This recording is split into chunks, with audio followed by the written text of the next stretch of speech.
Oui, vous cessez le travail et bien sûr, et vous avez le droit de mettre en place cette grève et de mener cette grève depuis des jours maintenant. Mais le gouvernement a le droit de procéder à des réquisitions pour assurer un service minimum. Madame, ce n'est pas dans la loi sur le service minimum, déjà, je vous le dis tranquillement, ce n'est pas dans la loi, y compris la France de Sarkozy a été condamnée en 2010 quand il a procédé à des réquisitions dans le secteur des raffineries, si vous voulez bien vous en souvenir, je parle sous votre contrôle, et je vous le redis tranquillement, oui, il y a une loi qui date du maréchal Pétain qui permet de réquisitionner les cheminots, notamment pour aller au travail, qu'ils viennent me chercher, comme disait l'autre. Les égoutiers, leur âge d'espérance de vie dans la France de 2023, c'est 58 ans, d'accord? Pour eux, cette loi, c'est la retraite pour les morts.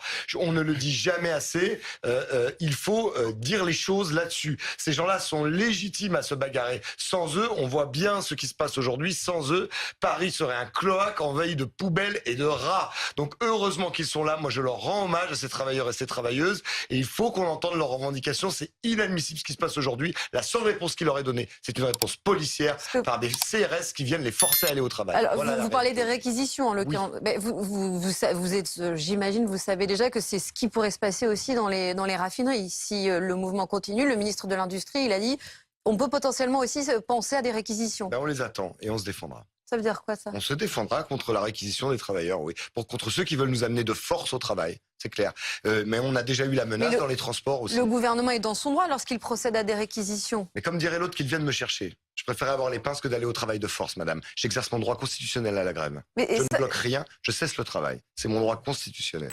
Aujourd'hui, on décortique la réforme des retraites et le rôle d'Emmanuel Macron. Selon certaines analyses, cette réforme, surtout avec l'article 49.3, montre la faiblesse du gouvernement et met le système de retraite français sous pression. Certains avancent que Macron favorise les intérêts financiers de BlackRock et du MEDEF au lieu de défendre les citoyens. Mais qu'en pensez-vous vraiment? Est-ce un passage obligé pour l'économie ou une décision injuste pour les travailleurs? Est-ce que la privatisation du social est une menace réelle? Dites-moi ce que vous en pensez dans les commentaires et abonnez-vous pour ne plus manquer les vidéos tendances. Allez, suivez la suite pour tout comprendre. Pour moi, pour la génération de travailleurs et la génération de travailleurs à venir, et notamment à nos enfants. Je crois qu'il y a 6 villes en France dans lesquelles les éboueurs sont en grève dure, notamment même des petites villes, et c'est un des phénomènes de ce mouvement, hein, des petites villes, des villes moyennes dans lesquelles il y a beaucoup de manifestations et de grèves, notamment celle de Saint-Brieuc, notamment, j'ai vu Angers ou Angoulême, je ne sais plus. Donc ça s'étend.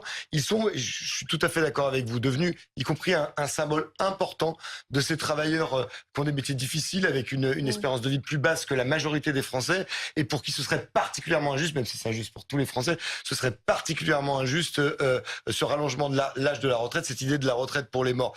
Et ils sont extrêmement soutenus parce qu'ils sont ce symbole-là. Oui, ces gens-là, comme nous, travailleurs essentiels, nous n'étions pas dans notre résidence secondaire en Sologne pendant le Covid. Et oui, on a été en première ligne. Et aujourd'hui, c'est nous qui sommes les plus victimes de cet allongement de l'âge de la retraite.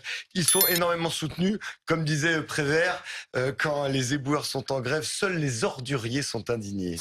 Tito, vous aimez bien les petites citations. Je l'avais déjà remarqué ça la dernière fois lorsque je vous avais invité sur mon plateau.